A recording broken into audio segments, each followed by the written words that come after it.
And that was the beginning of a spiral down. She became pregnant. She came to him. She told him, and he only saw one way out. He would bring her husband, the husband Uriah, who was one of David's mighty warriors. That meant he was loyal to David. He would have died for David. He brings them in from the front battles. He brings them home and he says, he wines them, he dines them. He says, now go home and have time with your wife. In other words, go home and sleep with your wife, and then when everyone says she's pregnant, it's going to be your child, not mine. A cover-up. Uriah, this great man, refused to go home because he says, I cannot do it when my mighty men, my warriors, my friends, my brothers are out on the front lines in battle and I am to come home and have pleasure. I will not do it. David tries again by getting him drunk. He still refuses. So David feels he has only one recourse because David now is looking out for his own neck. And he has Uriah killed in the front lines. And so he's gone from being an adulterer to being a murderer. He brings the woman into his castle because I think he thinks for that moment that God maybe had not noticed. And some time passes, and Nathan, one of the prophets, is sent by God to come and confront David. And he tells a story to David to give an illustration. And he says, there is a man, a poor man, who has one little lamb. And he loves that little lamb so much, in fact, so much that even at night the lamb sleeps in his arms. And down the street there's a rich man who has all kinds of lambs. And he doesn't need any.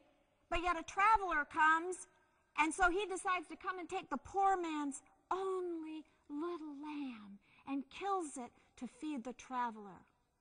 When David hears this, he says, this is terrible. We need to kill that man. That man has to come back with 4 lambs for this man. We've got to do something about that. And Nathan says, the man is you. You have done this. You stole the love of Uriah's life. You murdered Uriah. The man is you. You're the man, David. Here's another way that I think David so proves that he is a man after God's own heart. You see, he is king. He could have killed Nathan. And he says, I have sinned against God. It's not I've sinned against Bathsheba. It's not that I've sinned against Uriah. I have sinned against the living God. And God says, the sword will never leave your house. I will forgive you your sin. You will live. But David, you will live with the consequences.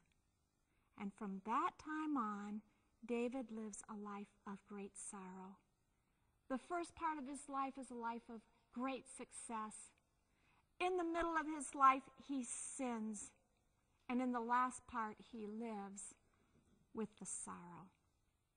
It is a sad, sad story, but of a great, great man.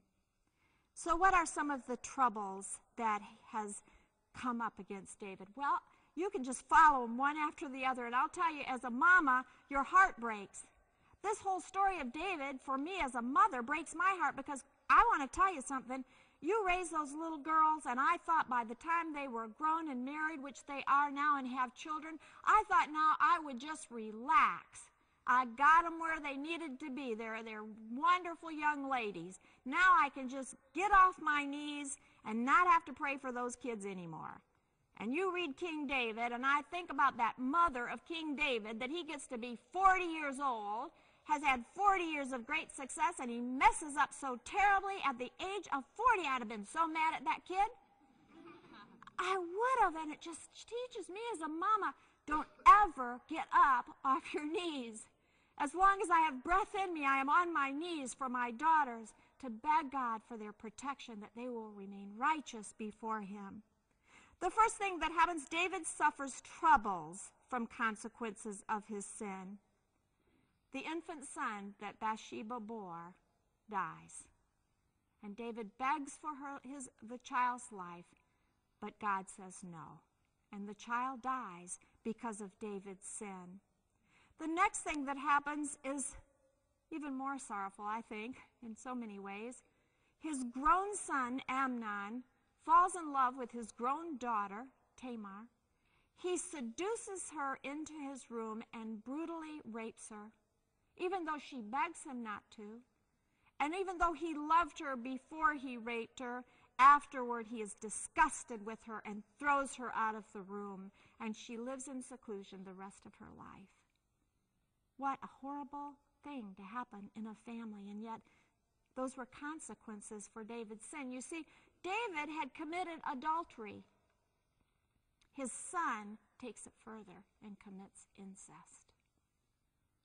Next, Absalom, who's Tamar's brother, in his great anger for what Amnon has done, murders Amnon.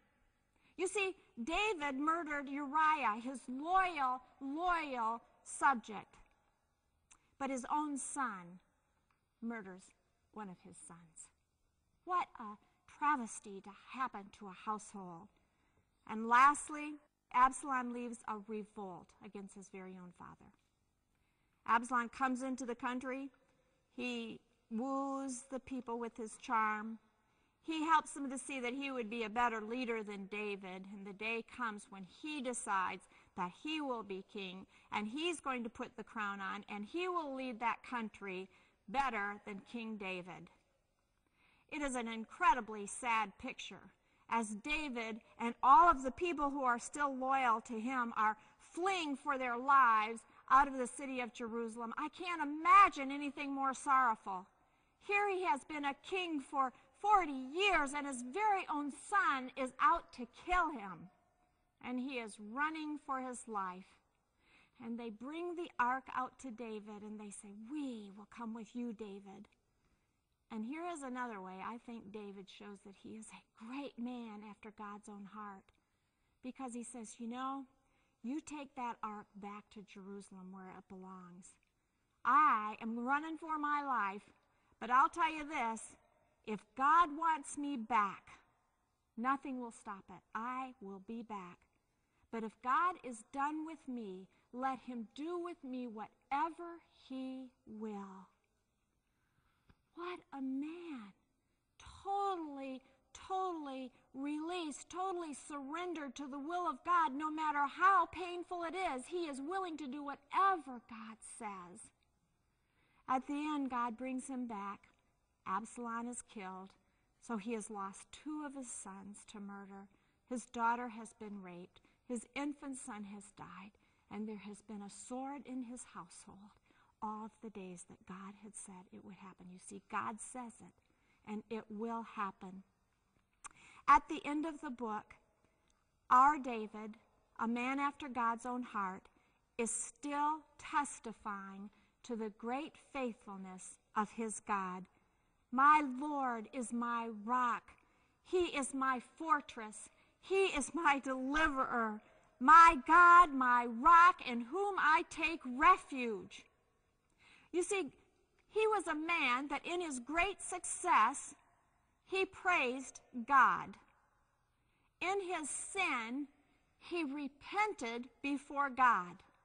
And in his sorrow, he clung to God. Whatever you want, Lord, do with me what you will. See, that's why David was called a man after God's own heart. Because in success, in sin, and in sorrow, his heart sought God and God alone.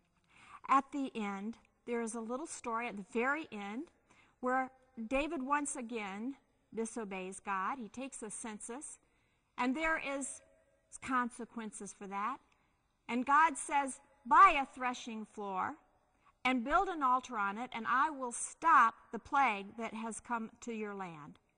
And he goes and he buys a threshing floor, and the reason I'm pointing this up to you is because you will read right past it at that last chapter, but that very threshing floor was at the site where Abraham offered up Isaac to God, and it will be the very site that Solomon will build his temple, right on that site. Today, that is the site that all of the world is arguing about, where David built that altar to his God. He is a man. He is a musician, a poet, but more than anything, he was a man with a heart